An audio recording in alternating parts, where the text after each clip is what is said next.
Daniel Gilman, a third-year PhD candidate in history at the University of Cambridge, funded by Canada's Social Sciences and Humanities Research Council and the University of Cambridge's Dr. Lightfoot Studentship. His research focuses on the role of public speaking in combating the slave trade and the role of words in shaping history. He serves as a co-convener for the Cambridge Workshop on the Long 18th Century and is an honorary scholar at the Wolf Institute. His paper is entitled, "Lest You Cease to Be Talking Beasts, Speech, Silence, and Language in C.S. Lewis's The Last Battle." Thank you.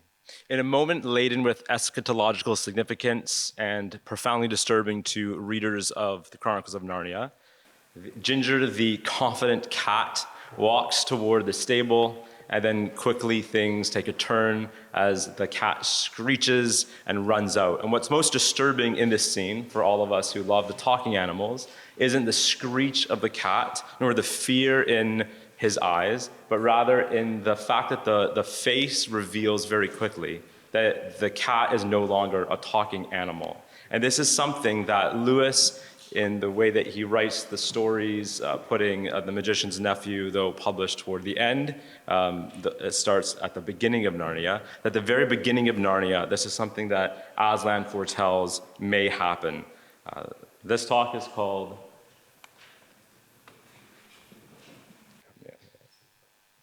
This talk is called Lest You Cease to Be Talking Beasts, Speech, Silence, and Language in C.S. Lewis's The Last Battle. Lest You Cease to Be Talking Beasts is a line directly from Aslan when he first speaks the ability to talk into the animals themselves.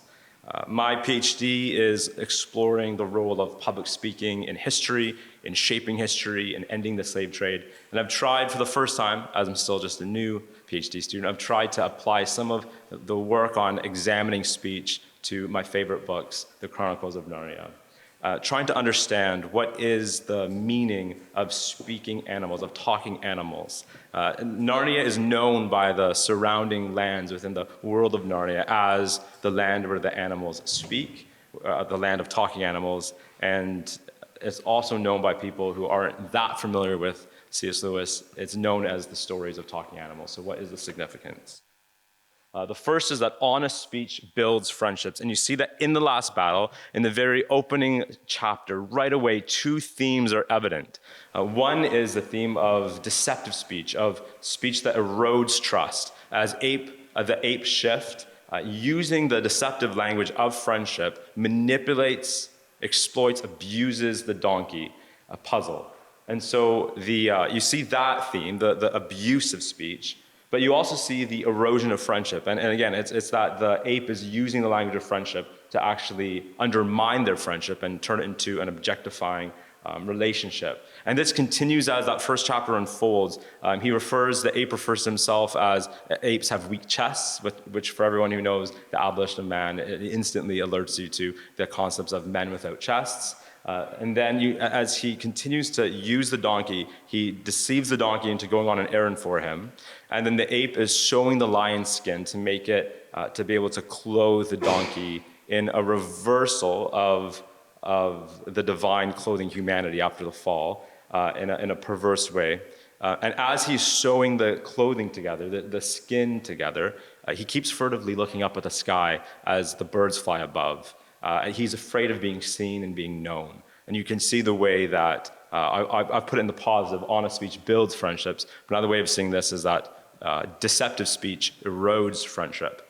And this is seen, it's amplified by the first chapter is directly juxtaposed as you go into the second chapter, where instantly you see a beautiful friendship, a friendship built on trust that's found in vulnerable, genuine, honest speech between the last king of Narnia, Tyrion, and the unicorn. And so as they process the grief of finding that Aslan is not like the Aslan that they knew, it's as if the sun rose and it was a dark sun.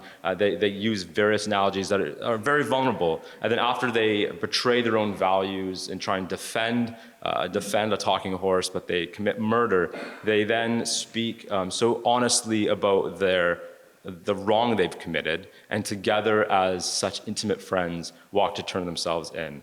And you see the beauty of their friendship found and carved out through genuine speech. This is something that you'll find throughout the Chronicles of Narnia. In The Voyage of the Dawn Treader, another book that is a tale of last things.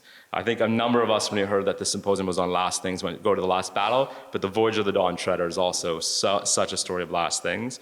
And Lewis so cleverly talks about Eustace Scrubb as referring to his parents by their Christian names. And this is something that he talks about in his 1945 essay on membership, where he says, Lewis writes, "The modern notion that children should call their parents by their Christian names is so perverse," end quote. And then to follow this up, when Lewis introduces Eustace and his use of calling his parents Alberta and Harold, he then says, "I can't tell you how his friends spoke of him, for he had none."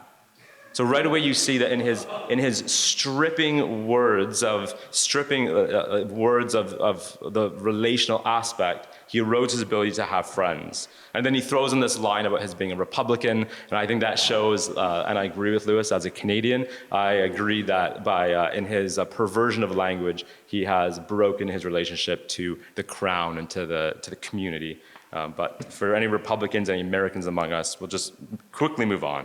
I wanted to come up, because I'm a new student perhaps, or just an insecure person, I wanted to come up with some profound insights. And the first one, that honest speech builds friendship, seemed a little light to me. But then that's because haven't yet fully embraced the weight Lewis puts on friendship. And he speaks in the Four Loves of how the ancients recognized that friendship is the happiest and most fully human of all loves, the crown of life. This is a weighty point to Lewis, that you can see how speech is crucial for building friendship. The next point is that corrupt speech splinters souls. And though Lewis would not have read J.K. Rowling, I find it a helpful contrast in how the two look at the splintering of souls. So for those who are from homeschool American families and you've been forbidden to read Harry Potter, I'll just catch up on a few things. I see you, John Brown students, I see you. In J.K. Rowling's Harry Potter series, she's invented this term Horcrux, which is when you murder someone, you're able to use the evilness, the darkness of that murder to splinter your soul and put some of your soul into an object. And that this is an attempt to escape vulnerability, so that if someone does attack your body, some of your soul remains, and you might be able to bring yourself back to life, as it were. And so you can see that she puts, she's recognizing the moral harm to one's own self that committing violence against someone else does. So murdering someone splinters your soul. I find for Lewis, I would say that the murder of words splinters souls. So look at the animals who end up falling into what Aslan warned them of. They become dumb beasts. They are people who haven't necessarily murdered others, but they have unmoored words from their definition. So Ginger the cat comes into the story precisely when the ape is saying that Tash is Aslan and Aslan is Tash. But others experience the same phenomenon. The first being to lose the ability to speak is Uncle Andrew. And in my memory, like many of you, I read the Chronicles of Narnia at least once a year. And although I've read it many times, I've always remembered Uncle Andrew as losing the ability to hear. So when we hear Aslan's song, he only hears the growl of a lion. When we are delighted to hear the animals talking in the first joke, he's only hearing the sounds of animals. But I didn't notice until I was preparing this paper that he not only does he lose the ability to hear, he actually loses the ability to speak in Narnia. That when he tries to speak, the animals hear what sounds just like, I think, the wind through the trees or something. He can't speak, he's just making sounds. And so you see, and he is the first if you go not with the publication dates, but if you go with the chronicle of the chronology of Narnia, he is the first being to be using speech in this deceptive way, which Diggory calls him on. And so this is one of the ways that corrupt speech splinters souls. The next is that speech shapes our ontology. I just mean speech defines what we are. And this, I think, moves Lewis's work out of a mere, I've been listening to Tolkien's On Fairy Stories, and Tolkien critiques those stories of talking animals that it's not a fairy story, it's just like we're getting to to hear animals, the sounds animals make, we get to hear what we could hear if we understood their language. But Lewis actually, I think, moves Narnia into the realm of what Tolkien should have been able to recognize as a fairy story, in that there is this enchanting quality to the animals that can speak. And you see this when, in The Magician's Nephew, when Aslan speaks into the animal's ability to speak. He says, awake, love, think, speak, be talking beasts, be divine waters. So he's giving them the sacred gift. I give you yourselves, I give you myself. The dumb beasts whom I have not chosen are yours also. Do not go back to their ways, lest you cease to be talking beasts. And you can also see this in eating patterns. So you're allowed to fish, non-speaking fish. In the silver chair, when Puddleglum and the two children realize that they've eaten a talking animal, it's as if they speak of themselves as if they've murdered. Where if they were eating the same type of animal that couldn't speak, that's no problem. So I was trying to come up this morning with like what would be an equivalent to like a vegetarian, like a non-talking tarian. I don't know. I'm not going to try to make that word, but you can see that it's. So when Strawberry the horse gains the ability to fly, when it becomes a Pegasus, it's gained a capability, but it hasn't changed its ontology. Like it hasn't changed the type of being it is, although it may have a new name. It's a Pegasus, not a horse, technically. I have a 2-year-old daughter. You can see I know about Pegasus. So you can see how for Lewis, I think that's one of the most significant aspects of speech, that the talking animals have entered into the beings that are in the sacred image of Aslan, which gives some of the significance to the concept of splintering souls. For those familiar with their Milton, in Areopagitica, he talks about how censoring someone else's book is to murder the very image of God, that we're made in the image of God, so murdering humans is bad, but that books being like logos, being the area of language, that's the very thing that humans are made in. Now for Lewis, you see that he's not talking about censoring others, where Milton is talking about murdering someone else's book, but that the unmooring words from reality is actually to be committing this splintering of souls, this lexicide, the murder of language. Now, along those lines, when in Prince Caspian, this bear attacks the children, and they kill the bear. They don't kill the bear. Trumpkin kills the bear. Susan doesn't release her arrow because she's afraid that it might be a talking bear. And Trumpkin says, actually, so many of the animals have joined the enemy and thus become dumb beasts. And so there's a sense of, as one betrays goodness, as one betrays Aslan, they become this, they lose their sacred ontology. And Aslan, or rather Lucy, whispers to Susan, wouldn't it be dreadful if someday in our own world, at home, men started going wild inside, like the animals here, and still look like men, so that you would never know which were which. And so the fact that you can have, for Lewis, human beings that are like dumb beasts shows the way that this is, the unmooring words from reality is death to our own self. Which leads to the fourth, actually before we get there, so much of Lewis's nonfiction work on language, there's so many ones, from transposition, The Abolition of Man. In The Abolition of Man, the context is that he was invited to a book review of The Green Book. And Dr. Jerry Root, Reverend Dr. Jerry Root, alerted me to the fact that that Green Book is The Control of Language by Alec King and Martin Kettley. And in the beginning of The Abolition of Man, the context is that Lewis is concerned that these gentlemen are teaching people to see words as unrooted from reality, that it's just emotivism, it just describes their own emotions. And so I'm trying to turn this paper into an academic journal article, and as I do, I'm trying to do more work than I can have time here to situate Lewis in the world of the theories of language, theories of speech in his day. And so it's very clear who Lewis is disagreeing with, but who is Lewis agreeing with? Well, I wondered, because of the work I'm doing in my PhD, if perhaps J.L. Austin was someone that Lewis read and loved. And I did a little bit of research into that and found that they actually were at the same Oxford College, and that J.L. Austin, the author of Speech Act Theory, presented at the Socratic Society, which Lewis convened. So there's some evidence that they probably knew each other, but that's speculative in one sense. What's less speculative would be that, like, you can say that Narnia illustrates speech-act theory. Speech-act theory is saying that words aren't just trying to describe things, as the authors of the controlled language would say, but rather J.L. Austin shows that words do things. That words at a wedding make the couple legally married, and there's implications for that, and many other examples of that ilk. And so you can see that in the way that the calling on tash, by people who don't even believe the words they're saying, words are so powerful, even if you don't believe your own words, those words call tash.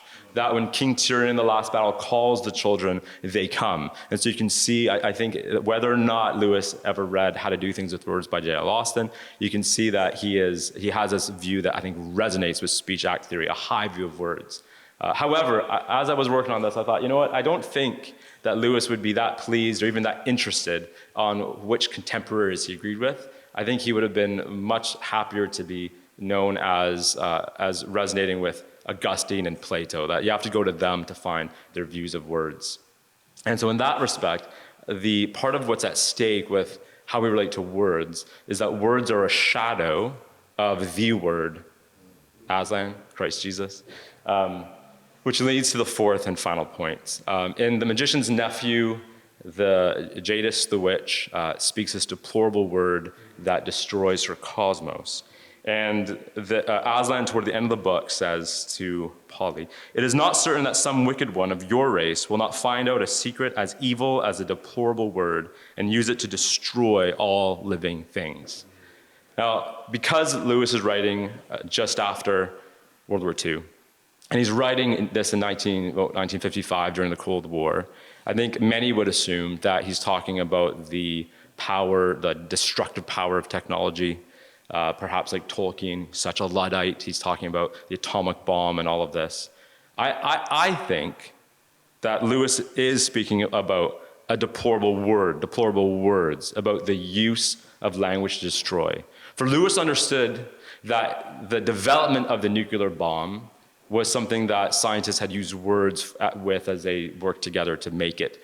That the detonation of the nuclear bomb, the context of that, was conflict created by the erosion of friendships, the warring of nations, all things that happen through destructive speech. And that after the nuclear storm, in the nuclear winter that follows, for those few survivors, they're still left with words. That after the most destruction and before the most destructive technology, it's actually words that are destroying our world.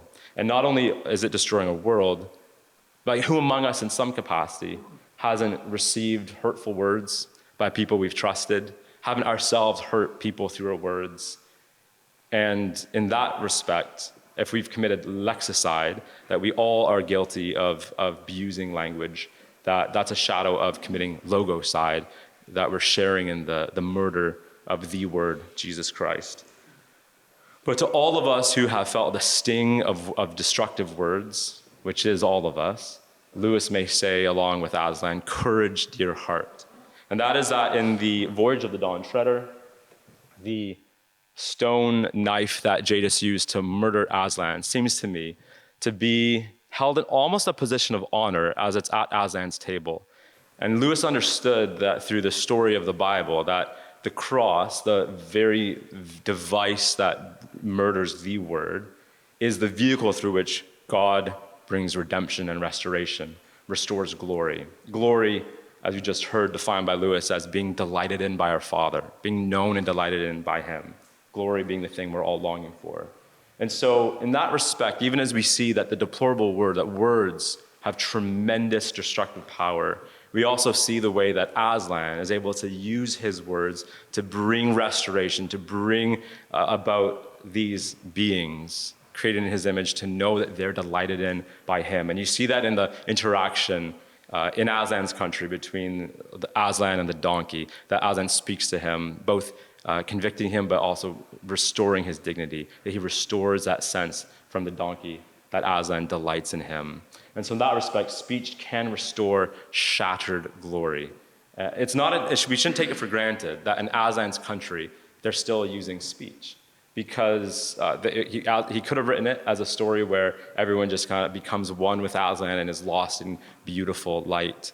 But he's recognizing a profoundly biblical theme. Proverbs 18, life and death is in the power of the tongue. And so we see that even in the redeemed and restored, renewed eschatology that words continue to be used. And I think something really beautiful one sees in the last battle when the dogs run up to King Tyrion and they're barking, and Lewis describes them that when a being becomes a talking being, they don't become less themselves, they become more themselves. He says the dogs are even more doggy. And in that respect, as our words begin to align with reality, more with glory, and being delighted in the word, our words we become more of our true selves. And so my thesis is that for Lewis, speech is a sacred gift. It's from Aslan, it's from the divine. For Lewis, speech is a sacred gift capable of plunging reality into ruin or restoring our shattered glory. Thank you.